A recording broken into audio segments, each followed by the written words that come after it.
Hoy se cumplen 10 años del atentado, horrible atentado cometido en París en el teatro El Bataclan, en el que un grupo de terroristas de ISIS o vinculados a ISIS o creían estar vinculados a ISIS, otros dicen que pudo haber sido un montaje del Mossad. No se sabrá bien, pero en todo caso, o no se sabrá, algunos tenemos alguna idea bastante firme de cómo fue. Creo que hubo una mano del Mossad allí, pero lo que importa es que hoy se cumplen 10 años de esa masacre en la que fueron asesinados en un teatro en una noche en París, eh, 130, 140 personas, dado que un grupo de asesinos entró con ametralladoras y con Kalashnikov y había muchísima gente en un evento artístico y masacraron, como digo, indiscriminadamente. Además los perseguían y los mataban. Una cosa realmente horrenda, espantosa. Y hubo, no sé, como 250 heridos y demás. Horrible. 10 años que además se constituye o se puede enmarcar en una serie de atentados similares cometidos, como se dijo en aquel momento y se sigue diciendo hoy, por terroristas o por personas, creo que eran franceses inclusive, naturalizados franceses, inmigrantes o hijos de inmigrantes, que se declaraban adscriptos al ISIS, al Daesh, al Estado Islámico y inclusive a Al Qaeda de la época. 10 años, una cosa espantosa, muy horrenda, pero hace pocos días atrás, sin embargo, el presidente de Francia no tuvo ningún problema en recibir, al contrario, con todos los honores, guardia de honor y demás, a quien era el líder de Al Qaeda y por el cual se ofrecían 10 millones de dólares de recompensa, que es este señor Al-Yulani, que hoy es recibido en todas las capitales del mundo por inclusive la semana pasada el presidente de los Estados Unidos, Donald Trump. Entonces, de ser un terrorista.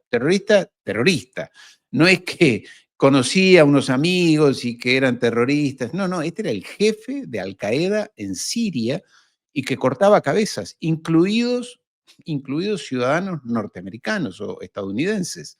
Y después Donald Trump también lo recibe. Entonces, 10 años de aquello y hace pocos días atrás, acá el amigo Macron lo recibía a este muchacho que ahora se presenta en elegante corbata, trajes de buena medida y una barba correctamente recortada.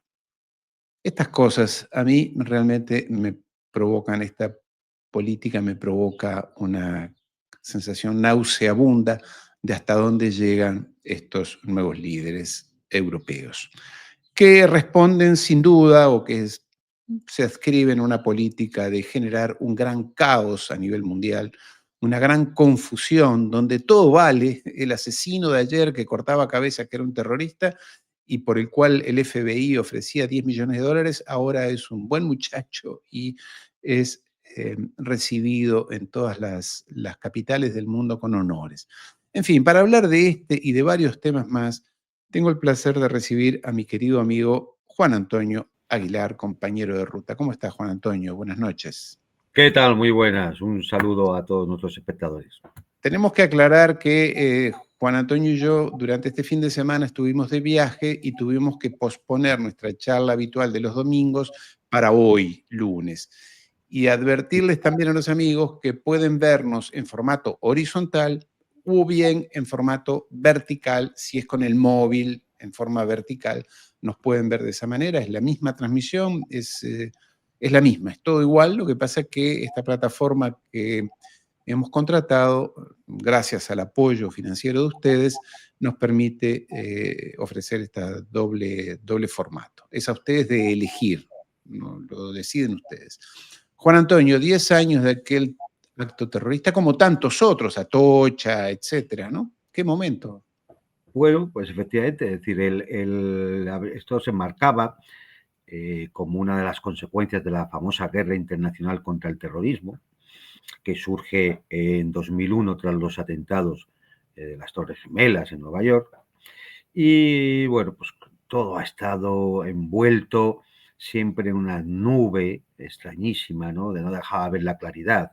Al final, pues Al-Qaeda era el mayor enemigo de la humanidad, pero por el camino acabaron ocurriendo las primaveras árabes. Entonces, debían ser los de la generación Z de aquella época. Luego de las primaveras árabes, que fueron fundamentalmente contra los regímenes laicos y socialistas del mundo árabe, llegaron gobiernos muy relacionados con los hermanos musulmanes, con el wahabismo, con el salafismo, y ocurrió la explosión del llamado Estado Islámico, ISIS o Daesh, como se lo quiera denominar, ¿no?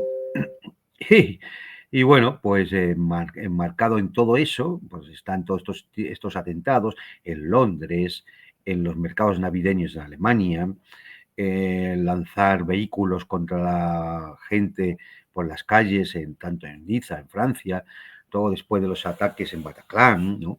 Habría que recordar también los atentados en Madrid. Es decir, la lista es interminable de todo lo que ha ido ocurriendo en estos años, bueno, pues por unos supuestos no, reales grupos terroristas, pero que nunca realmente conocimos cuál era la mano que mecía la cuna a esta gente, la mano que de alguna forma manejaba a la marioneta. ¿Quién era el ventríloco que hablaba por ellos? Bueno, como resultado, después de las primaveras árabes, después de la guerra internacional contra el terrorismo y después de la caída del régimen de Assad en Siria, pues ahora da la sensación de que todos estos grupos terroristas o ya no son peligrosos o ya no son instrumentales para lo que era necesario, y algunos empiezan a ser presentados en sociedad como si nunca hubieran roto un plato, otros se trasladan a otras zonas donde es necesaria su presencia, por ejemplo en el Sahel, y bueno, pues vemos que efectivamente es un teatro sangriento donde para nada importan tantas y tantas víctimas que hubo en todos estos episodios. A veces recordamos los atentados, sobre todo porque nos afectan más directamente, dado que ocurrieron en nuestras ciudades occidentales.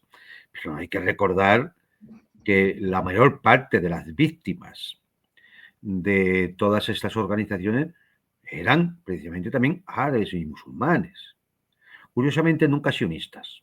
Esto es una cosa que es una curiosidad histórica que habrá que un día poner en el libro Guinness, pero que curiosamente nunca atacaron en Israel. Nunca. Curioso. Yo ya con respecto al personaje este que ahora ocupa la presidencia en Damasco, ya lo he expresado más de una vez.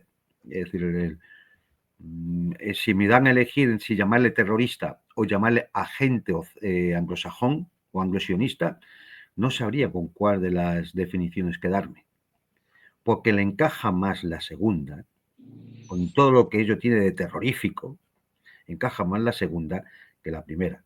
Este señor ha sido un agente desde que fue detenido y llevado a la cárcel de Abu Ghraib en Irak.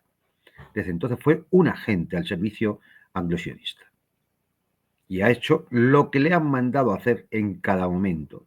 Y ahora, pues le toca hacer el papel de presidente respetuoso, inclusivo, sostenible y de género, para convencernos a todos de que por fin ha llegado la libertad a Siria, evidentemente ocultando que todos los días se producen acciones criminales por parte de las bandas que llevaron a este individuo o que con este individuo llegaron a Damasco. Pero fíjate que la cantidad de intereses que se han ido entrecruzando con todos estos personajes, ¿no? Porque al final, ¿quién financiaba a aquellos grupos terroristas en Siria? Pues Qatar, los Emiratos Árabes, la propia Arabia Saudita. Yo recuerdo hasta comunicaciones oficiales de Arabia Saudita sobre el tema del apoyo frente al Nusra y toda esta gente. Hay que recordar cómo el senador Matain los visitaba en el norte de Irak. Hay que recordar cómo los heridos del Estado Islámico se reponían en los hospitales israelíes. Claro, todo eso, al final, uno va encajando todas las piezas del puzzle y la imagen que sale es mucho más siniestra que la de un barbudo con turbante haciendo barbaridades, que era lo que nos vendían en su momento y ahora nos venden de otra forma. Y claro, como al final, si es un agente, obedece a directrices geopolíticas, pues no te extrañan muchas de las cosas que vemos.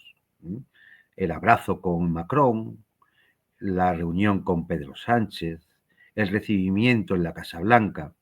Es más, en las últimas horas hay rumores de que posiblemente este individuo acabe extraditando para que los encarcelen en China a los uigures que combatieron a su lado contra el régimen de Bashar al-Assad. ¿En qué escenario estamos? Y ya que hablamos de este tema, querido Juan Antonio, ¿cómo está el proceso de paz en Gaza?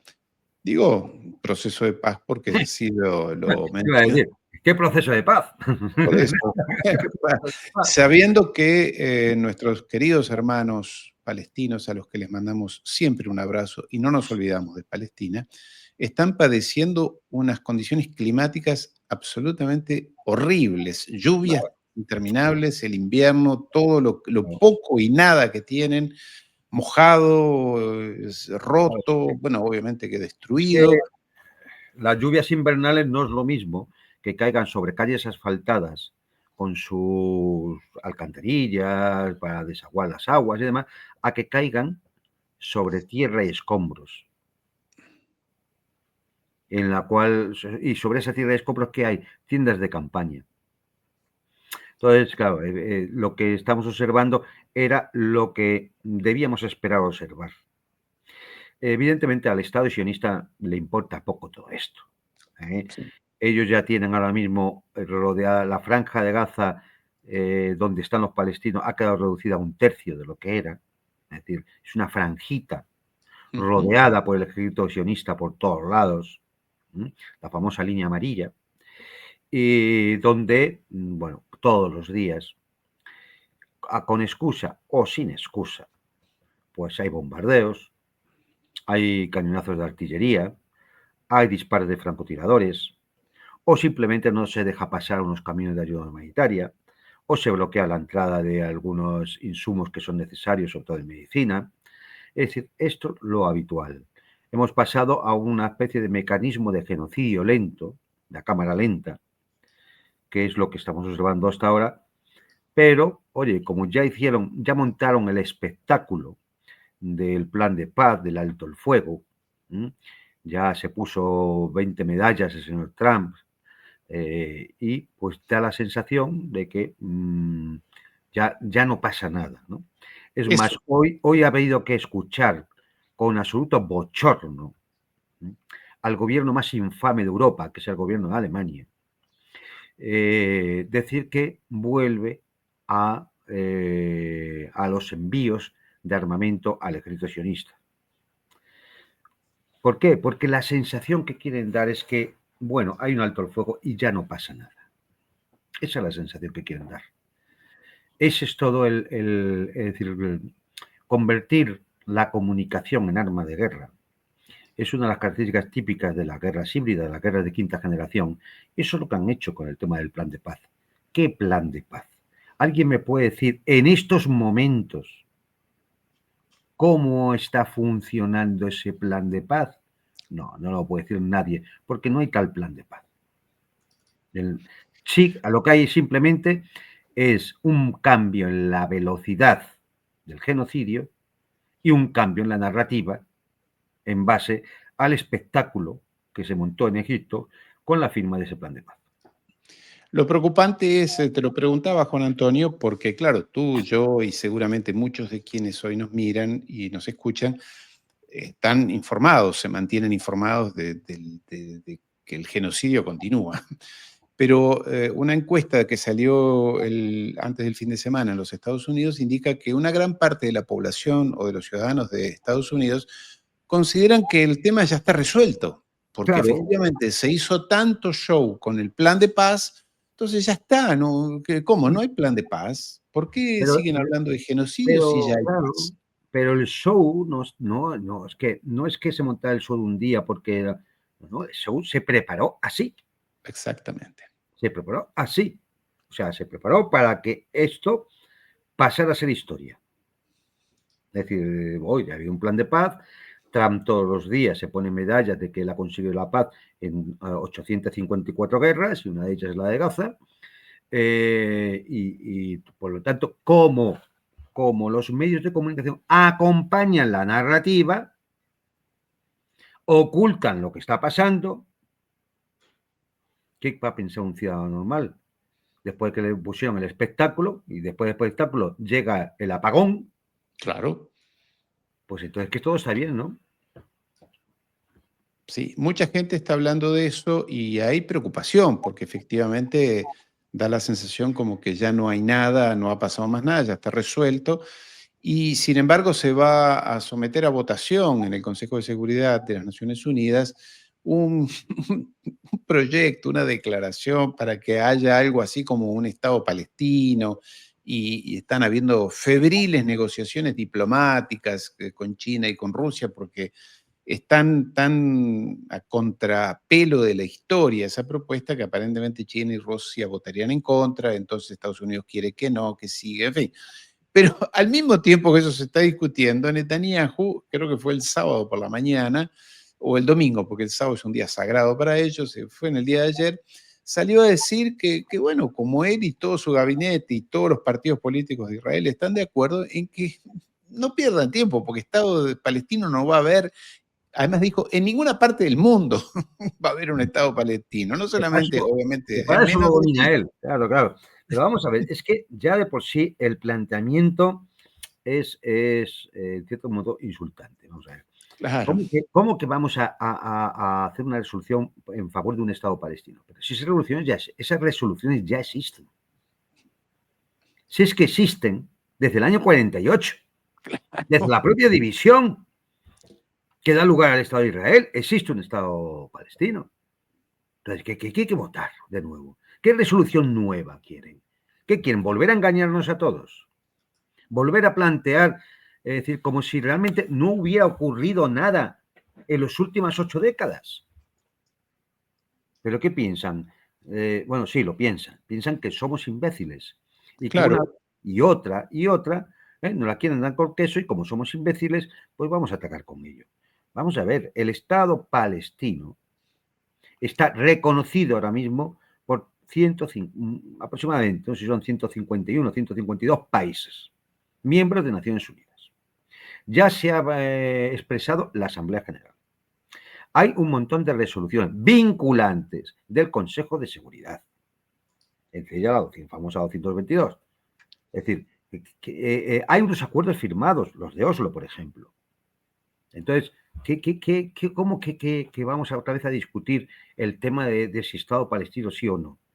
Cúmplase, cúmplase el derecho internacional, porque las resoluciones del Consejo de Seguridad pasan a formar parte del derecho internacional. Sino que disuelvan ese antro, que lo disuelvan ya, que nos dejen de engañar, porque hasta ahora todo es un engaño, todo es un engaño.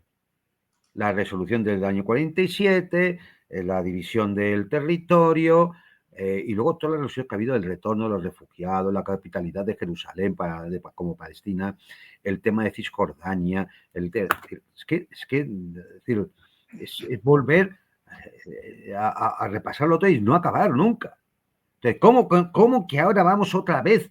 ¿A qué? A ver si sacamos una resolución en favor del Estado palestino. Entonces, ¿qué es lo que se ha hecho atrás? Entonces, las 150 países que ya lo han reconocido, ¿qué pasa? ¿Que no tienen nada que decir? Hombre, es decir, esto ya es, no sé, es tan grotesco todo el tema, porque, ya digo, es que es un insulto es un crimen contra los palestinos y es un insulto a la inteligencia de todo el resto del mundo. Sí, sí. Y lo peor de todo es que esto se hace a la luz de toda la información, de todos los medios. Sigue habiendo, habrás notado, supongo, yo lo he notado sobre todo en la televisión francesa, ya casi no se habla del asunto, ¿no? Ya No, no, casi, no. bueno, ya está resuelto, ya no hace falta.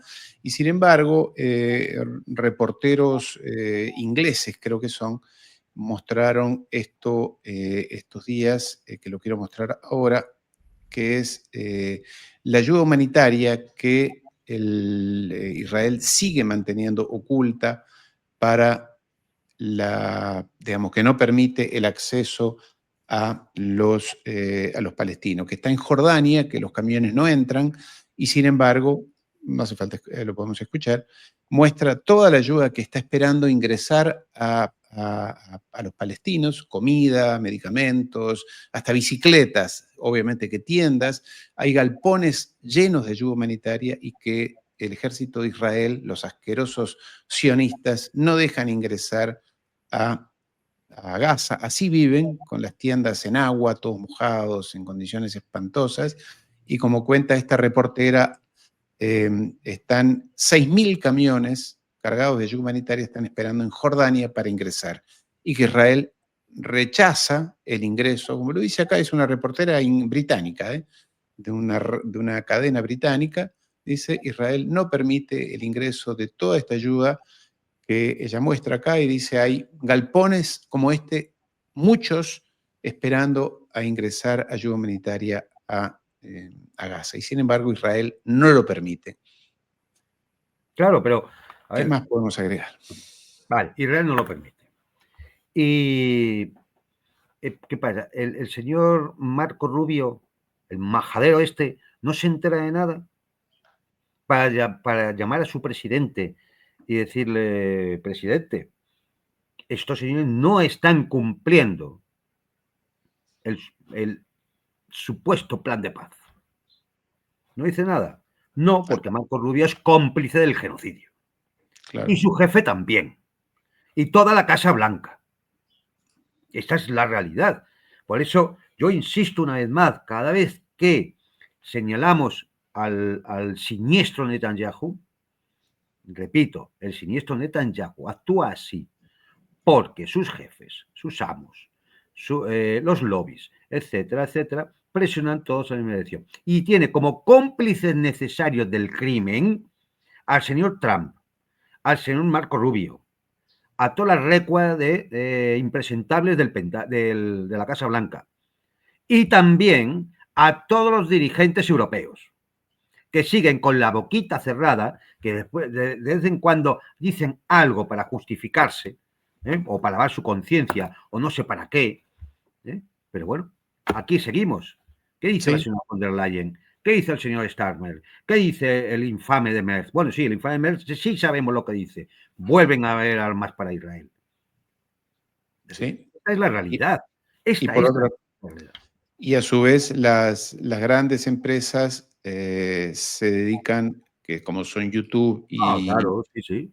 YouTube cede ante Trump y borra a 700 videos de violaciones de derechos humanos en Vamos a ver, Palestina. es que, pero tampoco debemos llamar a engaño.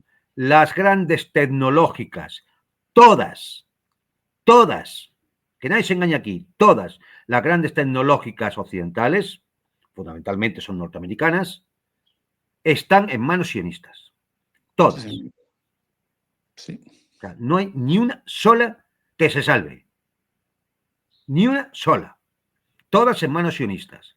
Todas tienen como dueños a personajes con nombre y apellidos que, conforme al derecho internacional y al Tratado de la Prevención del Genocidio, deberían sentarse en el banquillo de un tribunal internacional para ser juzgados y aplicarse la pena consiguiente, que está en la jurisprudencia de Nuremberg. No digo más. Clarísimo. Todos, todos. Dígame una, cualquiera. No. Todos están en manos sionistas. Sí. Todos. Sí, o de fondos de inversión sionistas como Igual. BlackRock, Sí, sí, Vanguard, igual, igual. Advance y Pero muchos otros. en concreto las tecnológicas, todas, y no hace falta ni fondos, están ellos, pero con nombre y apellido, sus dueños, sus CEOs, sus cabezas visibles, están todos son de la misma banda, Tribu. Ujú, de la misma banda. sí. Bueno, también está esta banda, tú mencionabas recién a la camarilla catarí. Bueno, acá está, son los dueños del Chelsea, del Manchester City, y son los que han participado, han alentado la masacre en Sudán. Mires por donde mires, están algunos de estos. Son siempre las mismas familias, los mismos Siempre, personajes. vamos a ver, mirar, Qatar, el Fondo Soberano de Qatar, tiene inversiones en todas las grandes empresas europeas, incluso en empresas con participación pública, todas. El Fondo Soberano, el Qatar Gate era el cabildeo que pagaba Qatar para obtener privilegios políticos en el Parlamento Europeo. O sea, el gobierno de la Unión Europea, por entendernos, y su Parlamento, no son más que una banda miserable que cobra de Qatar, como cobra del rey de Marruecos, como cobra de otros lobbies, también de lobbies conocidos precisamente por ser amigos de Netanyahu. O el amigo Juan Carlos, pero él de Dubái, ¿no? Cobraba, por eso está en Claro, Dubái. luego está, sí, porque luego Qatar es quizás quien más se expone, ¿no? A la opinión pública, pero los Claro. Emiratos no andan lejos, Arabia Saudita no anda lejos, intentan a veces guardar un poco más las formas, tienen algunos otros intereses que le distinguen de Qatar, pero por cuestiones puramente geopolíticas y demás, pero está en la realidad, las petromonarquías. Mira, Ariel, por ejemplo, ¿alguien se ha enterado de que en la República Islámica de Irán ya no es obligatorio para las chicas llevar el pañuelo? No, quedaron con aquello de que Nada. A que nadie se ha enterado. No se ha no, enterado porque es una noticia que rompe el relato, porque Irán es malo. Pero la situación de las mujeres en todas las petromonarquías corruptas del Oriente Medio, amigas de Occidente, donde es obligatorio no solo un pañuelo, sino muchas más cosas, pues ahí siguen. Sin que aquí nadie haga nada. La complicidad de Occidente con todo esto lleva a que tengan que ser necesariamente acusados de los mismos crímenes, quizá no por acción, pero sí por complicidad, omisión, silencio, pasividad o como ustedes lo quieran llamar. Pero ahí están, la misma complicidad, las mismas manos manchadas de sangre. sí, sí. En algunos casos muy manchadas de sangre, Ha querido provocado Toño, mucho. ¿no? En Sudán, por ejemplo, y ahí están clarísimas las manos, como lo están en diferentes puntos de América Latina. Pero no me quiero ir de Europa sin escuchar tu opinión sobre este tema. Para la guerra y no. Europa se está preparando para la guerra y no es una exageración. El tema es el siguiente. Tú igual estás ajeno a la guerra de Ucrania. Te suena lejano desde el sofá. Pero es que mientras tú te vas a trabajar o ves este vídeo, Bélgica acaba de mandar 149.000 cartas a jóvenes de 17 años para ofrecerles un año de servicio militar. Dinamarca lo ha ampliado de 4 a 12 meses. Y es que escucha, también para mujeres. Alemania, Letonia, Rumanía, Croacia, todos están recuperando la mili. Porque Rusia no para de tensar la cuerda. Con incursiones, ciberataques, drones, maniobras militares. Y mientras tanto, Europa entrena civiles, levanta búnkeres y habla de resiliencia defensiva. Traducción, se están preparando para lo peor. Y claro, te dicen que es por precaución. Pero cuando todos los países empiezan a mover ficha, a reclutar, a entrenar a población civil, ¿de verdad seguimos creyendo que esto es solo una medida simbólica? ¿Es simbólico? Bueno, yo creo que más bien es una estafa. Ah, Sí, yo creo que más bien es una. otra más. Otra más, efectivamente. Yo creo que más bien es una estafa. Vamos a ver. Primero, a ver, la chica esta que del anuncio, pues la pobre chica, claro, víctima de la guerra cognitiva que realiza la OTAN, pues piensa que los drones que se pasean por las centrales nucleares francesas son rusos. Nadie Exactamente. sabe cómo han podido llegar allí, ni cómo han podido devolver. Nadie ha interceptado ninguno, ni lo ha fotografiado, ni lo han derribado, ni nada. O sea, nada. Es un misterio. Es decir, esto es un misterio. Deben ser que como vienen con el meteorito el Atlas, el 3 y Atlas, pues es un misterio insondable, ¿no? Cómo los drones rusos llegan a las centrales nucleares francesas. Bueno, dicho esto, hablar de maniobras militares. Vamos a ver. Si es que para unas maniobras militares grandes que ha hecho Rusia con Bielorrusia, llevamos 3 meses permanentes de maniobras de la OTAN en las fronteras rusas, sobre todo en el Báltico. En el Báltico. Incluso con ejercicios de ataque nuclear. Bien. Bueno, pues Yo quería apuntar a lo del servicio militar, más que nada, sí, ¿no? a eso iba ahora. Y entonces llega el tema del servicio militar. Y uno se pregunta, a ver, ¿cuánta gente piensan de alguna forma reclutar con el servicio militar? Miles. En el caso de Alemania, por lo que dijo La Sexta, pero yo no sé si es una fuente suficientemente buena, pero habla Se suma hoy a todos estos países europeos donde la mili obligatoria es ya una realidad. Berlín quiere tener 260.000 soldados preparados para una potencial guerra y si no llegan a esa cifra reclutarán a jóvenes hombres mayores de 18 años. Hemos querido ver cómo han recibido allí la noticia. Bueno, más allá de lo que digan, pero esos son los volúmenes, ¿no? 260.000, 300.000. Para que nos hagamos de una idea, ¿no? de cómo va el tema. Alemania, 260.000. Dinamarca no podrá superar los 15.000 por una cuestión puramente física, ¿no? Es decir, imagínate las 3 bálticas. Es decir, solamente en el frente ucraniano, tanto Ucrania como Rusia, tienen unos 800.000. ¿Qué piensan hacer con estas cifras? Esto es ridículo. Significa 200, imagínate, 200 y pico mil, ¿no? Que hay que movilizar, entrenar, instalar en cuarteles, mantenerlos, uniformarlos, armarlos. Todo eso, ¿quién lo va a pagar? Y además, ¿para qué? Y aquí viene lo de la estafa. ¿Para qué? ¿Alguien piensa de verdad, algún experto de estos que andan por las televisiones, de esto como el personajillo ese que andaba ahí gritando en la Sexta, piensan de verdad que llegado un momento de una guerra abierta, generalizada, con la OTAN, va a ser una guerra en la que sirvan para mucho varios cientos de miles de soldados? ¿O al poco de escalar van a empezar a caer armas nucleares tácticas primero y estratégicas después sobre los grandes centros de decisión, núcleos de poder, capitales, centros administrativos y demás de los países en conflicto? ¿Cómo piensan evitar una escalada nuclear cuando 30 países de la OTAN se echen encima de Rusia? ¿Cómo lo piensan evitar? ¿Nos damos cuenta del absurdo que es?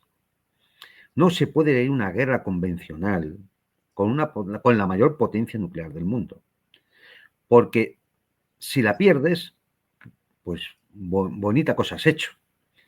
Pero si se ve que la vas a ganar, te van a responder con armas atómicas. Porque ya se convierte en una cuestión existencial. Luego entonces no hay salida a eso. Mucho me temo, y ahí viene lo de la estafa, que todo esto sea la forma de aumentar el miedo social, justificar lo de que de otra forma sería injustificable en cuanto a recortes sociales y presupuestarios para pagar el gasto militar, retraer de la sociedad civil cientos de miles de jóvenes que podían volverse peligrosos en un momento de desestabilización o de protesta social. Y además, utilizar a esas tropas en un momento dado para someter a las poblaciones que no estén dispuestas a pasar por el aro. Es una gigantesca estafa. Y esto también, ¿no? Esta firma que hicieron hoy Zelensky y Macron de la compra de 100 aviones Rafale franceses y sistemas de defensa y demás, lo firmaron hoy o ayer, que no recuerdo cuándo. Es un acuerdo que cubre cientos de millones de euros, obviamente, y se extiende a lo largo de 10 años. A ver, Zelensky no sabemos si va a estar 10 días, pero dice que los son aviones le van a llegar. 100 aviones Rafale, estos son miles de millones de euros, que además no es cómo va a pagar Ucrania, nadie lo sabe, es imposible que lo pueda pagar. No sabemos si Macron le habrá pedido una señal a Zelensky y habrá dejado 50 euros de señal. Es decir, es que estos son, volvemos otra vez al teatro. O sea, dar la sensación de que, hombre, fíjate, si estamos ayudando a Ucrania, fíjate si todo está dentro de la norma, que le vamos a vender 100 aviones Rafael. ¿Alguien piensa que esto es creíble? Alguien en 10 años, en 10 años. Pero si no se sabe si van a llegar al año que viene. A 10 días. Claro, ¿cómo a 10 años vas a vender 100 aviones? Pero qué estupidez es esta. O sea, que aquí la cuestión es que hay que calcular para la compañía, para el gran consorcio Marcel Dassault, que es quien fabrica los aviones franceses, ¿cuántos son estos 100 aviones? X miles de millones de euros, ¿vale? Esos X miles de millones de euros, lógicamente, hay un contrato por el cual se van a poner a fabricarlos y que lo va a pagar. ¿Quién va a ir pagando eso? Ucrania, sí. no. En todo caso, alguien los va a financiar. Los Rothschild, la sinagoga. Claro, alguien lo tiene que financiar porque los ucranianos no lo van a pagar. No pueden. No pueden. Con lo cual, alguien lo tiene que financiar. ¿De dónde? Y al final, cuando esa inversión sea irrecuperable porque Ucrania no pueda pagarlo, ¿quién va a poner el dinero? Bueno, dicen que lo que quieren es apoderarse de los fondos incautados a Rusia, los 280.000 millones. Mira, el tema es, ya están hechos los cálculos. Primero, hay un problema grave de judicial, jurídico, en cuanto al robar los 280.000 millones de... Bélgica ya dijo que no, por las dudas. Nos ha fastidiado porque es que el tortazo cae sobre ella. Claro. Porque la mayor parte está allí, Euroclear. Segundo, saben que ante cualquier negociación a futuro, sea a corto o a medio plazo, los 280.000 millones más los intereses tendrán que ser devueltos a Rusia. Y tercero, como decía, ya se han hecho las cuentas. Los activos occidentales en Rusia ahora mismo suman 283.000 millones. Ah, bueno. Pero activos occidentales de qué países? Porque claro, países. Uruguay creo que no tiene nada. No. No. Norteamericanos y sobre todo europeos. Europeos, claro. Muchos franceses. Claro, ¿qué quieren? Bueno, pues nada, pues nos ponemos en las mismas, ¿no? Es decir, es inviable. El tema es inviable. No va a tributar ninguna ganancia y además, es decir, Rusia no va a tocar esos activos europeos, pues ni le interesa para nada. Es decir, hay que tener en cuenta que... Pues ya tocaron los intereses, ¿eh? Ya sí, de los intereses generados, sí. Pero hay que entender una cosa, es decir, más allá de la propaganda, hay que decir que solo el 17% de las empresas occidentales se ha ido de Rusia. El 84% sigue allí. Y esto no hace falta que me lo diga ningún canal de televisión. Esto lo he visto yo. Siguen allí. Con lo cual, bueno, hay activos occidentales que los rusos en un determinado momento podrían apoderarse de ellos. Pero es que no interesa. Si es que, es decir, Rusia sabe perfectamente que en el momento que haya que establecer un acuerdo de paz, las sanciones tendrán que levantar y los fondos tendrán que devolverse. ¿Tú crees que eso está entre las condiciones que pone Rusia, Putin, Lavrov cuando hablan con los... En estos momentos, sin ninguna duda. Okay. Claro. Es decir, lo que pasa es que esto, comparado con el tema de ir a la resolución de las razones profundas del conflicto, pues podríamos decir que, hombre, es el chocolate del loro. No es lo más importante. ¿Vale? Las razones profundas del conflicto, aparte de lo que afecta a Ucrania, afecta a todo el tema de la seguridad europea. Es algo de lo que la OTAN no quiere ni hablar, porque evidentemente significa que su línea estratégica, más allá de si los bálticos o Polonia sigue siendo miembro de la OTAN, su línea estratégica se tiene que ir al otro lado del río Elba. Y eso es una derrota estratégica. Eso no lo soporta la OTAN. Eso es la desaparición. Y por eso se tienen que defender como gato panza arriba e intentar evitar, como sea, un tratado de paz que vaya a las razones profundas del conflicto. Porque las razones profundas del conflicto están ahí, en la expansión de la OTAN. Si no, ¿de qué Ucrania iba a ser en su día haber tenido la pretensión de entrar en la OTAN? Claro, si lógicamente Río Elba, tú estás hablando de Alemania ya, ¿no? Alemania, no, año 97. Aquí. Del año 97. Esto es Ucrania, o sea que seguridad, todo esto, digamos. Claro, las tres bálticas, Polonia, Eslovaquia, Rumanía, Bulgaria, esa es la zona de seguridad, donde no se tendría que haber expandido la OTAN hacia el este, que eso en lo que se quedó tanto Helmut Kohl como James Baker, como todos los que negociaron en su día con Gorbachev y después con Yeltsin. Y esto ya no es palabrería, es que hay documentos desclasificados. Sí, claro. Claro, es decir, es que no estamos hablando que es que lo diga el Kremlin, es que hay documentos desclasificados. Entonces, bueno, pues esas son las raíces profundas del conflicto, porque si no hubiera habido expansión de la OTAN hacia el este, Ucrania nunca hubiera podido tener la ensoñación de que algún día iba a entrar en la OTAN, ni Ucrania ni Georgia. Claro. Bueno, pero Ucrania, recuerda, en el 2014 las encuestas daban que Ucrania no quería ingresar en la OTAN. Claro, ya. Pero bueno, esto ya se pasó por encima. El pueblo no quería, le lavaron tanto el cerebro que ahora les mataron 1.800.000 personas. ¿Cómo está el frente de batalla, querido Juan Antonio? Pues mira, el frente de batalla va proporcionalmente al aumento del escándalo de corrupción en Kiev. Sí.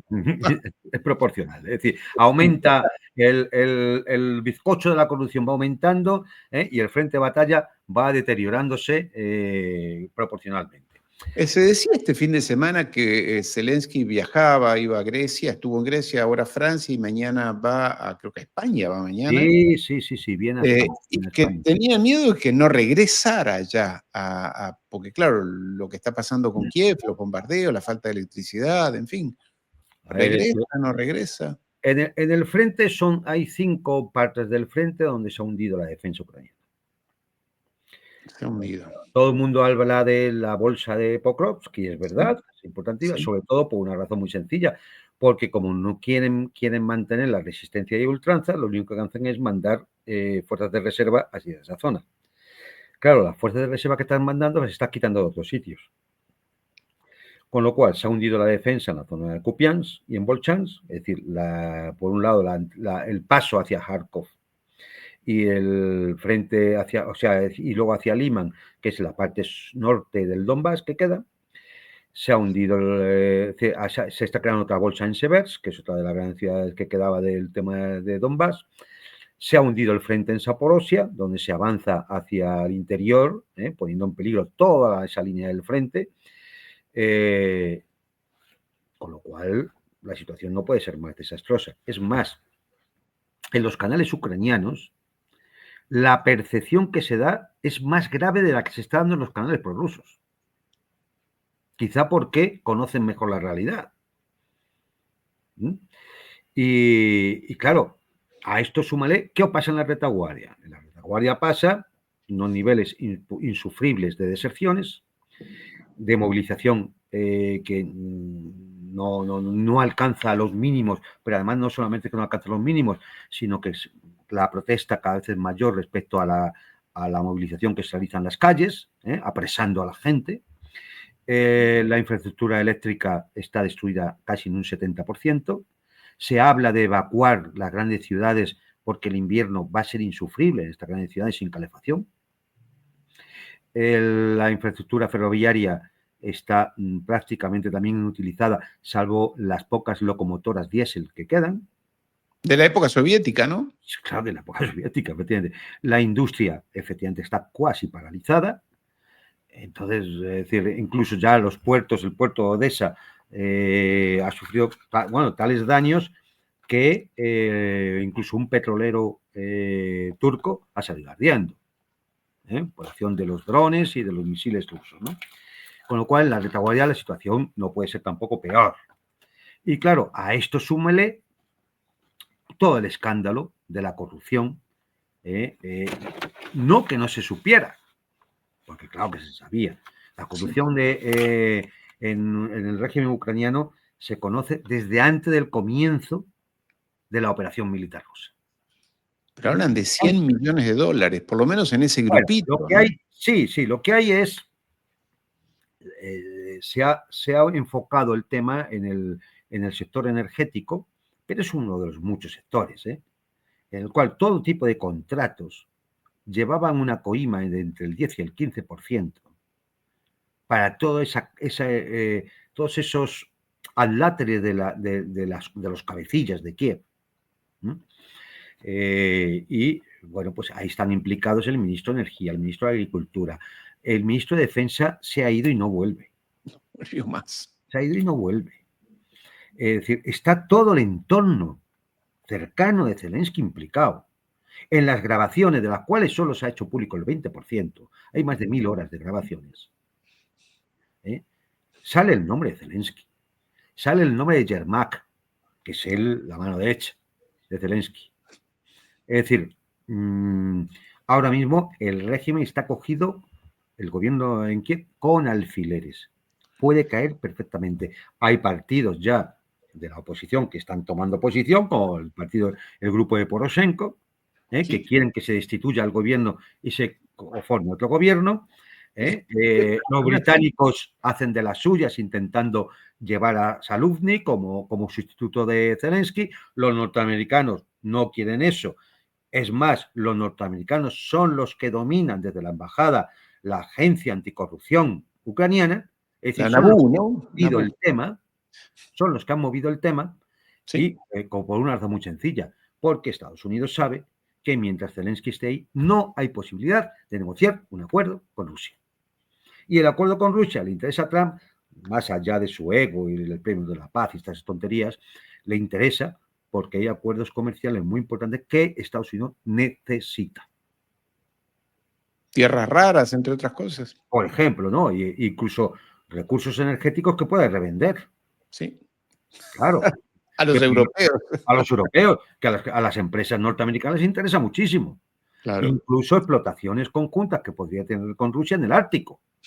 Entonces, todo eso no lo puede hacer si no se llega a un tratado de paz. Y mientras esté Zelensky manejado por los sátrapas europeos, es imposible. Y por los nazis dentro de Ucrania, claro, ¿no? Claro, es más, fíjate, cuando se plantea la reunión Trump-Putin en Budapest, no duró ni 24 horas. ¿Por qué? Porque bastó que la Casa Blanca se percatara de que los europeos no querían para nada el tema y demás, y que iba a ser un follón para que la administración Trump dijera, no, de momento no va a haber. Porque, lógicamente, no hay flexibilidad por la parte rusa. La parte rusa sigue sosteniendo lo mismo desde febrero del 22, y o cambia la otra parte o no hay posibilidad. Y la otra parte, mientras esté Zelensky de la mano de los británicos y de los sátrapas de Bruselas, es imposible. Con lo cual, ¿qué opción queda? Derribar a Zelensky. Y es en lo que se está. Ahora, da la sensación, no, ya no es una sensación, es una certeza de que toda esa mafia de nazis sionistas, porque es una mezcla de todo allí en Kiev, el mantenimiento de la guerra o la continuación de la guerra es para ellos una fuente de negocios, o sea, permiten que se masacre a su propio pueblo con tal de llenarse los bolsillos de millones de euros. Claro, porque, a ver, esto es una organización criminal, puesta allí por quien está puesta. Es más, hay un tema delicado que parece que no se quiere tocar, y es que, hombre, al final resulta que tanto por el tema de la importación de energía, electricidad de parte de Europa, o el tema de los suministros de armamento, o la financiación de la propia administración ucraniana, las inversiones en industrias ucranianas y fíjate, hasta BlackRock quería poco menos que hacerse con todo. Esto indica claramente que los gobiernos europeos están implicados en todo ese entramado. Y si el entramado es corrupto, no tengamos ninguna duda de que la corrupción salpica a los gobiernos europeos. Porque sí, a los banqueros también, claro, ¿no? si no sería imposible. Si no Claro. sería imposible. ¿Cómo yo voy a sacar el 15% de comisión de un contrato público que yo le doy a quién? A la empresa que lo vaya a hacer, sea Rheinmetall o quien sea, tiene que estar en el ajo y aceptar precisamente que va a haber esa corrupción. Por lo tanto, es tan corrupto como lo demás. Hay un tema que está vinculado a esto. Yo lo viví de cerca porque estuve en Sarajevo, fue mi primera experiencia humanitaria. ¿Has escuchado hablar de esto que parece atroz? Yo sinceramente había escuchado hace muchos años, un tiempo largo, y ahora ha tomado magnitud pública esto de que en lo que fue la guerra de Sarajevo, la invasión a Sarajevo, en la guerra de Yugoslavia ya en los años 90, se realizaban en Europa, por lo menos salta ahora desde Italia, lo que se llamó safaris de francotiradores que iban a matar personas a Sarajevo de francotiradores. Como quien caza elefantes en la selva, bueno, iban a matar a los transeúntes en Sarajevo. Uno todavía recuerda aquellas imágenes que a todos nos impactaron, las cuales los civiles para cruzar de una zona a otra de la ciudad de Sarajevo tenían que a veces ir escoltados por tanquetas y demás porque los mataban. Y que se organizaban en Europa de personas muy ricas que iban allí a tirarle tiros y balazos y matar a civiles. ¿Qué hay de todo esto? ¿Será real, crees tú? Sobre todo niños. Está más valorado si eran niños. Eran los más valorados, sí. Bueno, es que del tema de aquellas guerras de la antigua Yugoslavia habría mucho también para hablar. Por supuesto, ¿es creíble esto? Hombre, tan creíble. Estas eran las escenas, ¿no? En que se les tiraba a los ciudadanos y, bueno, año 1992. Sí, perdona, Juan Sí, Antonio. pero vamos, tan increíble como el comercio de órganos de niños. Tan increíbles como el bombardeo explícito de caravanas de civiles de la antigua Yugoslavia, realizados por aviones de la OTAN, a sabiendas incluso de que eran civiles, o la destrucción también de las infraestructuras críticas civiles. Es decir, allí se cometieron muchas barbaridades. De las Que cuales terminó con el Tribunal de la Haya, con Milosevic, ¿no? Sí, que terminó con un solo acusado en la Haya, en Milosevic, que era Milosevic, que luego salía suelto. Ya Sí. una vez que había fallecido, pero salía suelto. Sí. Es decir, aquí habría que recordar, bueno, es que hubo pilotos españoles. Y existe el testimonio de algunos de esos pilotos de cómo se les obligó a bombardear a civiles. Fue la primera gran experiencia de la OTAN post-Guerra Fría. Exactamente. Y Fue el antecedente de Ucrania, ¿no? Ahí la OTAN demostró lo que era. Ahora hay una demostración palpable de lo que era la OTAN. Y desde entonces, cualquiera que sea consciente o haya sido consciente de todo esto, es decir, no tiene justificación ninguna, bajo ningún concepto, para ser partidario de la OTAN. Bajo ningún concepto. Ni siquiera, aunque una supuesta amenaza rusa fuera verdad. No hay justificación ninguna. Porque esto simplemente ha sido una organización criminal desde el primer día. Y digo desde antes de la guerra yugoslava. No quiero recordar todo el tema de los escritos secretos, de la red Gladio, los atentados terroristas, todo firma OTAN. Todo factoría OTAN. O sea, y origen CIA, MI6, sí, no, son todos lo mismo, son todos lo mismo. Siempre los sospechosos habituales. Siempre, claro. Es decir, aquí hay un cuartel general de la OTAN en Bruselas, bajo mando de un general norteamericano, siempre. que coordina los servicios de inteligencia, los grupos de operaciones especiales, de operaciones encubiertas, de todos los países de la OTAN. Todos se entrenan en los mismos sitios, todos reciben la misma cultura, entre comillas, todos la misma doctrina. Así que lo que ocurrió en Sarajevo, pues ya sabíamos perfectamente que habían ocurrido cosas muy extrañas. Por ejemplo, nunca se supo realmente el origen del famoso bombardeo al mercado, que fue determinante para la intervención de la OTAN. Claro. Nunca se supo de dónde habían salido aquellos disparos de artillería. Los serbios siempre lo negaron. Nunca se logró clarificar. Es decir, que a ver dónde puede llegar esa investigación que han iniciado ahora los italianos. Pero no duden, en el mundo hay gentuza que está dispuesta a pagar muchísimo dinero por matar a un elefante, por matar a un león o un rinoceronte, y si pueden, porque tiene más emoción todavía, matar a un civil o un niño que cruza una calle. No tengo la más mínima duda. ¿Serán los mismos que organizan, por ejemplo, estas manifestaciones en México este fin de semana, donde se habla de la generación Z, los jóvenes que protestan contra la comunista Claudia Sheinbaum? Pero que en realidad cuando uno va a ver, los activistas de verdad parecen más bien operativos de la CIA. Y muchos de los que están allí, de generación Z, no tienen varias generaciones sumadas. Lo de México, ¿qué te ha parecido, querido? A ver, en primer lugar, que todo el mundo tenga en cuenta una cosa. Cuando se le pone un título a estas cosas muy comercial, es porque está diseñado. Recordemos las revoluciones de color, la primavera árabe, ahora es la generación Z.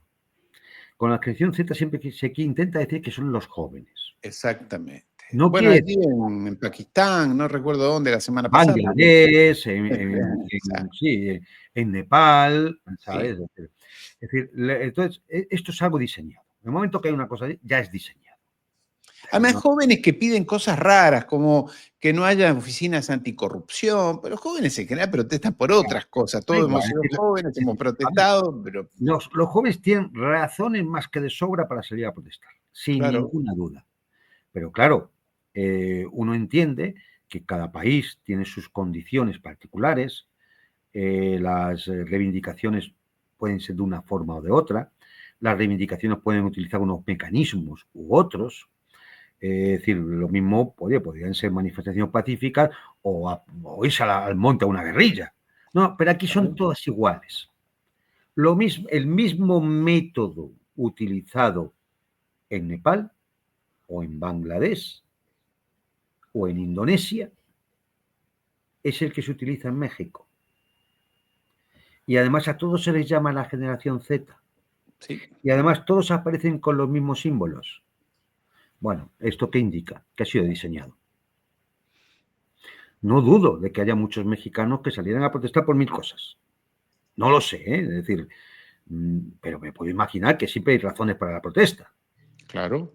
Pero cuando se enmarca en un escenario ya prefijado, ya catalogado, generación Z, entonces estamos ante algo de diseño.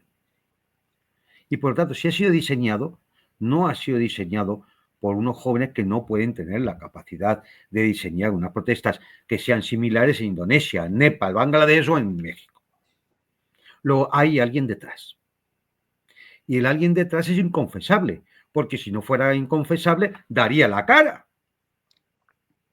Claro, dice, no, somos la 7ª internacional. ¿Ah? Pues ya está, vale, pues muy bien. No sé, daría la cara, ¿no? No, cuando se oculta es porque es inconfesable y porque tiene objetivos inconfesables. Más allá de lo bien o mal que nos pueda caer la señora Sheinbaum, que a mí particularmente no me cae especialmente bien, por otro tipo de razones, ¿no? Pero evidentemente esto obedece a razones que, como digo, están ocultas, que son inconfesables. Es decir, se busca desestabilizar un gobierno. ¿Cómo se desestabilizó en su momento determinado un gobierno en Bolivia o en el Perú de Castillo, etcétera? Se busca desestabilizar un gobierno. Y se le busca desestabilizar de esta forma porque es una forma agradable al oído del occidental imbécil que piensa que es la generación Z, la de los jóvenes, que está tomando el rumbo de la historia, ¿no? Siguiendo todo un mecanismo falsario, como si fuera el mayo del 68, que fue la primera revolución de color montada por la CIA en Europa. ¿Contra quién? Contra el general de Gaulle. ¿Por qué? Porque era el que tocaba las narices dentro de la OTAN y dentro de Europa. Sí, que no quería estar en la OTAN. Claro, efectivamente, este era el tema. Bueno. Y que le hacían en Moscú una estatua gigantesca. Exactamente. Ese es el tema. Y entonces es a él al que le montan el mayo del 68, ¿no? Dirigido Daniel Cohn-Bendit, que hoy es Cohn-Bendit, hombre, sí, y Bernard Henry Levy y toda esta gente, vamos, la vanguardia del proletariado. Eran todos la vanguardia del proletariado. Y los ideólogos eran todos unos marxistas, vamos, fanáticos, que en vez de irse todos a Moscú o a Beijing, se fueron todos a Washington, a Nueva York. Y a Alemania. Es que, hombre, a Berlín, ¿no? Vamos a ver, si somos capaces de analizar un poquito, nos damos cuenta de que estos mismos mecanismos son los que se han utilizado, ya digo, muchas veces. Están ahí todas las revoluciones de color, y la de los terciopelos, la de los paraguas en Hong Kong, y así, luego las primaveras árabes, y ahora llegamos a la generación Z. Ahora se les ha ocurrido a los expertos en el marketing político de la guerra cognitiva, se les ha ocurrido, pues esto, que es muy sencillito, y llega la gente, la generación Z, los jóvenes se lanzan a la protesta. Y entonces todo eso es válido, hagan lo que hagan, es válido. Exactamente. Y sea contra el gobierno que sea. Exacto. ¿Y de Venezuela qué decimos? Porque hasta ayer, no sé, Estados Unidos está enviando un nuevo equipo militar allí, esto es en estos días, este va a ser, no sé, no sé, las autoridades militares que manda el ejército allí. Pero bueno, ¿qué hay de esta invasión, Juan Antonio? Porque yo estoy un poco perdido, un día que sí, otro día que no. Trump dijo ayer que no, que ahora va a hablar con Maduro, porque Maduro lo pidió. Y la gente cree en estas cosas, pero bueno. Sí, pero se han sacado la historieta de que Maduro había enviado una carta a Trump y entonces Trump entiende que es que quieren hablar y ahora vamos a hablar. Si mañana... Cosa que es cierto, Maduro siempre quiso hablar y negociar. Claro, pero es que, es decir, vamos a ver, si es que es normal. Es decir, ¿a dónde está saliendo principalmente el petróleo venezolano? 1 millón de barriles. Si está saliendo a Estados Unidos, si es el comprador. Chevron está allí. Es decir, entonces, a Venezuela, ¿cómo no le va a interesar? Es decir, lo que pasa es que aquí nos encontramos, con una serie de motivaciones ocultas, como todo, pues bueno, la motivación, la excusa ya se sabe, lo del narcotráfico. Eso, a estas alturas no es creíble.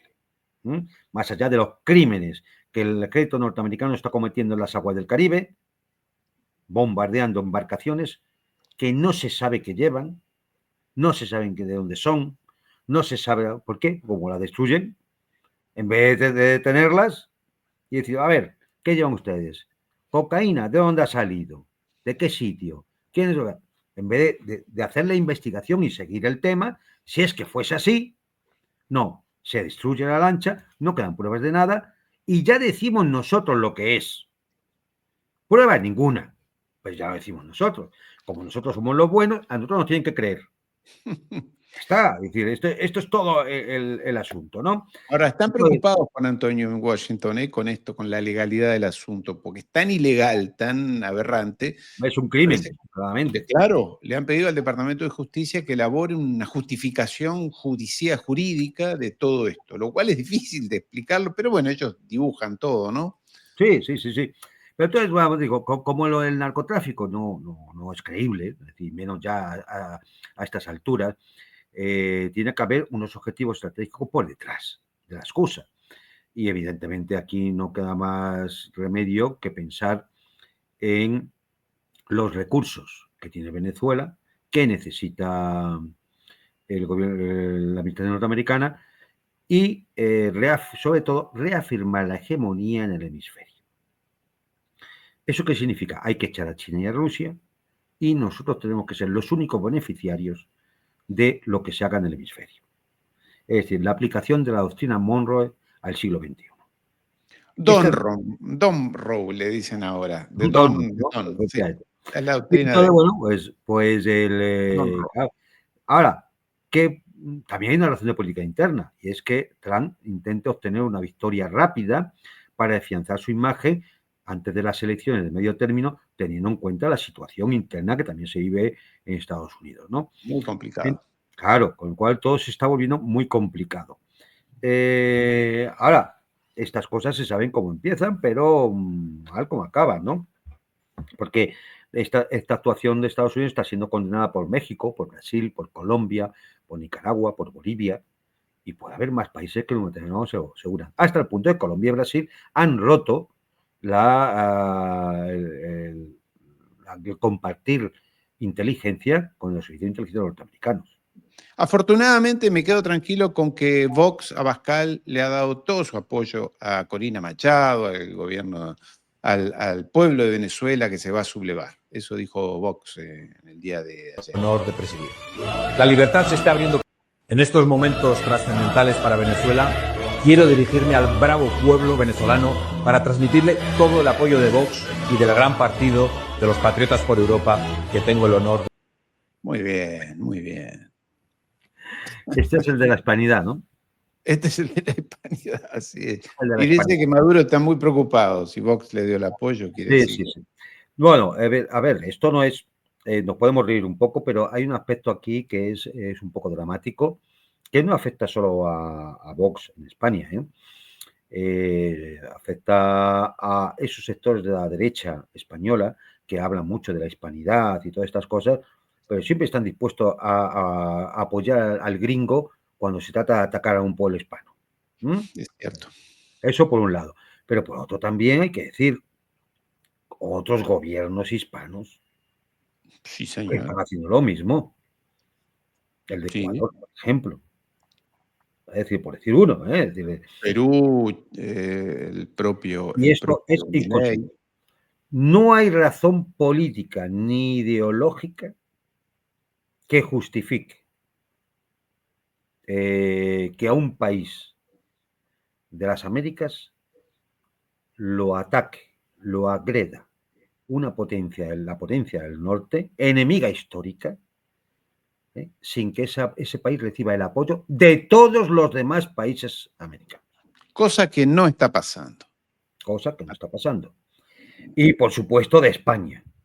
Sí, pero la CELAC no pudo sacar un comunicado unánime, la Cumbre de las Américas tampoco.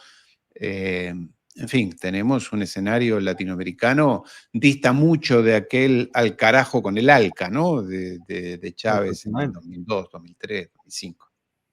No, hombre, aquella imagen, ¿no? Donde estaba Chávez rodeado pues, de Kirchner, de Evo, de Rafael Correa, es decir, de todos aquel momento fue único, Fue único porque daba la sensación de que efectivamente el continente empezaba a tomar conciencia y que podía definitivamente romper esa hegemonía que venía desde el norte y que se ha impuesto. Es que volvemos otra vez a lo de la memoria. Es que había que empezar a echar memoria para atrás.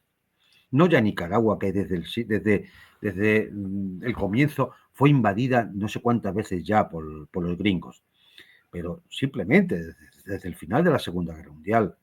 ¿Cuántas intervenciones norteamericanas ha habido? 50 y pico, creo, entre golpes de Estado, atentados. Bueno, pero Juan Antonio, espera un poquito. Espera que acá te traigo a la realidad dura. Ayer hubo elecciones en Chile, presidenciales, primera vuelta. y hubo 3 candidatos pinochetistas de pura sangre, o sea, genéticamente pinochetistas, golpes de Estado, que entre los 3 sacaron el 60% de los votos. Sí. 60, o sea, quiere decir que la población allí ya no es la élite de las Condes, la oligarquía asquerosa esa chilena, racista, asquerosa. Gran parte de la población votó a estos candidatos de la ultraderecha. ¿Cómo se explica todo esto en un Chile tan Pues, sumido? pues mira, porque ¿quién era el candidato de la izquierda? Jara, del Partido Comunista. Del Partido Comunista. ¿Y a quién ha apoyado el Partido Comunista estos años? A su presidente que era... Que era un tipo que tenía que estar en tratamiento psiquiátrico. Sí. Claro, es decir, es que no Se puede ser. paga todo, ¿no? Se Es que pagan. no puede ser, claro. Es que los errores en política son terribles y dramáticos. No puede ser. Es decir, es que simplemente porque alguien se considere progre, porque, no sé, es decir, no, fíjate, si viene con unas ideas sobre el cambio climático y la ideología de género, muy bien, pues nada, hombre, cuando la gente empieza a estar cabreada porque al final no haces lo que tienes que hacer, pues te votará a quien le diga otra cosa. Y que además se dejó llevar por la agenda de la ultraderecha. El problema de Chile, ¿sabes cuál es? La inseguridad, que hay problemas de inseguridad, pero la ultraderecha te lo va a poner como condición, como tema central. Y no se habló de vivienda, de salud, de Claro, educación, de condiciones básicas para la población, todo es inseguridad. Y Boric hablaba de inseguridad. ¿Y cuál es la respuesta a la inseguridad? Palo, represión, sistema carcelario, Bukele, ¿no? Bukele. Y entonces la izquierda se dejó comprar, llevar por esa agenda de la ultraderecha. Y ahí, en ese terreno, la ultraderecha te gana siempre. claro, y además te acabas provocando una discusión con Bolivia, que la tienes al norte. Claro, Claro. como no hay otro enemigo en el mundo, te metes con Bolivia. La inseguridad y la inmigración eran los problemas Claro, de Chile. claro, entonces, si tú no buscas las raíces del problema e intentas, y luego, hombre, no solo llame eso, el desarrollo del país, la soberanía y la coordinación con el resto del subcontinente. Ya, ¿pero qué piensan? ¿Que cada uno por sí solo le va a poder hacer frente a los Estados Unidos de América? Sí, Ellos son recordemos que Boric no reconoció el Boris el triunfo de solito. Maduro. Boric no reconoció el triunfo de Maduro en las elecciones. Dijo las actas, las Claro, actas. claro, las actas, exactamente. Sí, Boris con las actas, apoyando a Zelensky, ¿verdad? Pero claro, sí. ¿cómo no se va a pagar esto? ¿A quién le va a extrañar?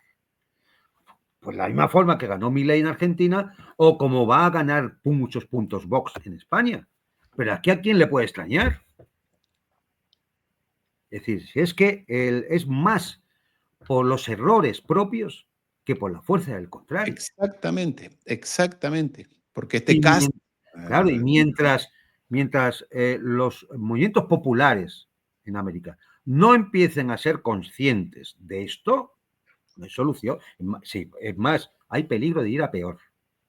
Hay peligro de ir a peor. ¿por qué dices eso, Juan Antonio? Pues porque en México puede pasar cualquier cosa, Ah, claro, claro, o en Brasil, en o en Brasil, Bolsonaro. sí. Claro, es que es decir, una vez iniciada la dinámica, y tú imagínate, todavía está una Venezuela, una Cuba que dan mal ejemplo. El día que los tumben, ¿qué? Si dejamos que los tumben, entonces, ¿qué? ¿Quién va a ser el ejemplo? Bukele. Bukele, Milei, Bolsonaro. Bueno, el hijo de Bolsonaro está en Washington pidiendo invasión a Brasil también. No invasión, pero sanciones y sanciones y sanciones. Entonces, ya claro, no, es decir, ha pasado en Europa igual, ¿eh? Sí, claro. La izquierda europea es un desastre.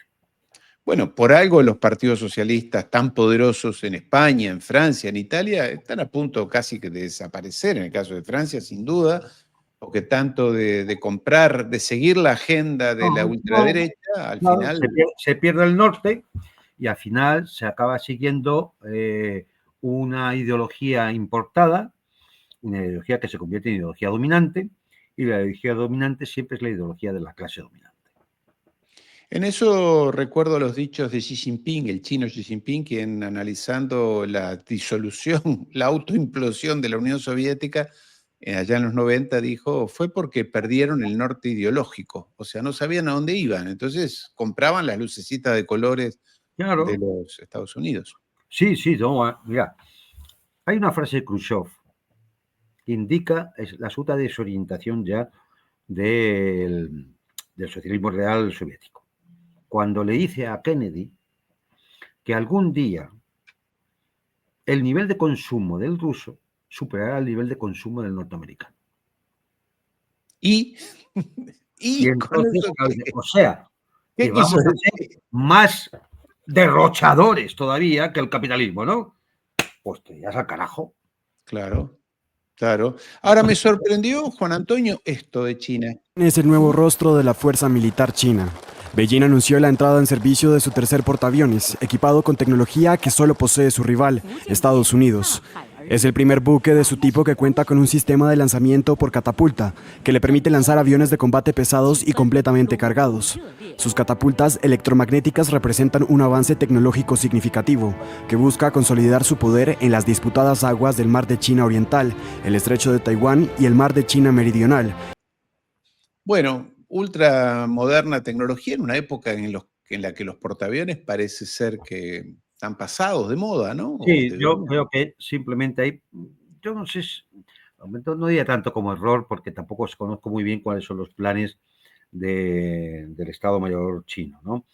Pero evidentemente el portaaviones ha dejado de ser un arma estratégica, porque de que existen los misiles hipersónicos y China los tiene y por tanto sabe lo que es. Exactamente. El portaaviones deja de ser una de las armas fundamentales para hacer frente a una potencia contrincante. Yo creo que simplemente es un tema de proyección de fuerza. Es decir, esos portaaviones no son para hacer una guerra con Estados Unidos, son para controlar los mares de China. Claro. Controlar, es decir, que ni Filipinas o la isla de Guam, es decir, queden tan lejanas de los centros o sea, de las bases chinas continentales, es decir, que pueda haber una cierta proyección de fuerza en un momento determinado para un ataque de represalia en Japón, Corea del Sur, en la zona de Filipinas, donde no están hechos para una guerra con Estados Unidos, porque es que no tiene sentido. De hecho, los rusos ya han declinado ya hacer portaaviones, ¿eh? Tenían uno, lo tocaba revisar y modernizar y lo han dejado en el dique seco. Sí, un Poseidón puede destruir un portaaviones o puede inhabilitar un portaaviones. Un Poseidón destruye el portaaviones y los buques que lleva de escolta. Claro. Son una explosión de 20 megatones en alta mar, se lleva por delante de todos los buques. Entonces, no sé si te hice bien la pregunta, te la formulé bien. ¿Qué va a pasar con Venezuela? ¿Tú crees que...? En Venezuela quedan hay tres posibles escenarios. El más probable, pues que Trump necesite algún espectáculo y entonces lance algunos ataques aéreos o misiles contra algunos puntos críticos que me imagino que la inteligencia venezolana ya tiene de alguna manera reseñado para salvar de ahí todo lo que se haya que quitar del medio y demás, y si cae un misil, pues oye, pues ha caído un misil, ¿no? Yo creo que esta es la opción más probable. ¿Por qué? Porque cada día que pasa se hace más difícil una intervención de mayor envergadura. Primero porque el propio ejército venezolano va creando sus propias redes de resistencia, la selva, el núcleo, es decir, puedes convertir una guerra simétrica que puede ser muy costosa. Con lo cual, una invasión terrestre a gran escala no la veo. Aparte que no hay fuerzas desplegadas para una cosa así. Como mucho estamos hablando de 15.000 efectivos, eso no puedes entrar en Venezuela. Con lo cual, lo más probable podría ser esto. ¿Con qué intención? Aumentar la presión sobre el gobierno venezolano o en que exista una acción de golpe de Estado o con operación encubierta que pueda atacar la dirigencia venezolana para crear un vacío de poder. Yo creo que esta es la única opción. Ahora, Yo te hago una pregunta, Juan Antonio. Si este mismo manual fue el que aplicaron en muchas ocasiones y recientemente en Irán, donde querían descabezar al régimen y suponía que Y en algún falló. momento claro, y pensaron también en algún momento con Putin que las sanciones y va a haber un golpe de Estado.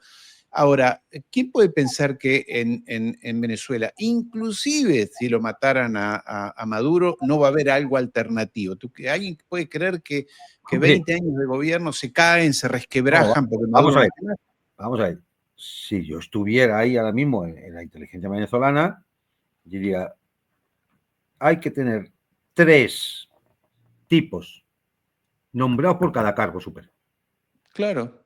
¿Y tú crees que los venezolanos son tontos, que no se les ha Y lo ocurrido tienen preparado. Si cae Maduro, el siguiente es este. Y si cae este, el siguiente es este. Exacto. Pero automáticamente, o sea, automáticamente. A llamada telefónica. O sea, así de claro. Y como eso, todos los cargos estratégicos que tenga que tener el Estado. Ahora, yo vi unas Armada, filmaciones de la Maduro, Fuerza Aérea. ¿sí? Maduro por las calles el otro día en un evento público, Diosdado haciendo sus eventos públicos. No los vi muy nerviosos y amigos me mandaron filmaciones, tengo No, amigos allí de los no se centros les ve muy comerciales. nervioso. No se No les lo ve muy sé. nervioso.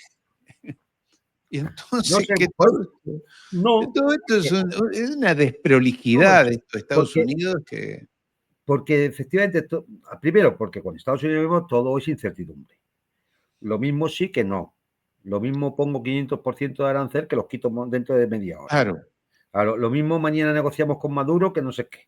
Es decir, todo es que todo es muy teatral, todo es muy peliculero, todo es muy poco serio. Entonces, claro, hay una serie de señales que se tendrían que estar dando si realmente fuera a haber un ataque inminente. Por ejemplo, sería la interceptación de señales GPS. Es decir, hay toda una serie de cosas que uno diría, a ver, efectivamente estamos viendo movimientos que nos pueden llevar a la sensación de que puede haber un ataque inminente. Mientras esas señales no se produzcan, Maduro seguirá por las calles, cada uno seguirá haciendo su vida normal, ¿Sí? porque saben que no puede ser inminente. Ahora mandan al portaaviones, vamos a ver, yo es que, ¿para qué? Para pasearlo, ¿no? Porque desde Puerto Rico a Venezuela pueden salir perfectamente los aviones de su base a hacer las operaciones que tuvieran que hacer sin necesidad de tener que llevar al portaaviones Gerald Ford, que es el más moderno del mundo, llevarlo allí. ¿A qué? ¿A gastar? A gastar nada más. O a dar la sensación, a montar el espectáculo. Es que de nuevo da la sensación de que decir, están montando el espectáculo. Y tampoco creo que a los dirigentes venezolanos los puedas asustar fácilmente. No creo que sea gente que se asuste fácilmente después de todo lo que han vivido. Efectivamente, son 20 años, desde el año 98. ¿Sí? 20 años de golpes de Estado, cierres patronales, sabotajes, mercenarios que entraban, actos de terrorismo, revueltas en las calles. Hombre, pues no parece que ahora se tengan que asustar mucho más de lo que se han tenido que asustar otras veces. Sí, claro. Claro, Pero todo parece como muy falto de seriedad todo lo que hace Trump. es Mira, Trump. por todas partes, Juan Antonio, todo lo que él toca es desprolijo, es de mala calidad, no es serio, no es responsable. Es muy americano, ¿no? Es como la comida de ellos, hamburguesa y Coca-Cola, ¿qué quiere que te diga? Todo es así, todo es... No sé, sí, efectivamente es todo poco serio. Claro, es que el personaje es como es. Sí, pero claro. también es verdad que el personaje no está solo. Y es que los que tienen alrededor no son mucho mejores. No. Es que uno mira a Peter Hesed o a Marco Rubio y dice, madre mía. Sí.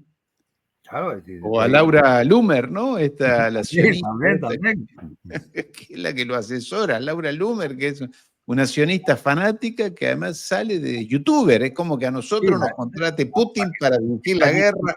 La que está allí como secretaria personal casi, ¿no? En la Casa Blanca. ¿Sí?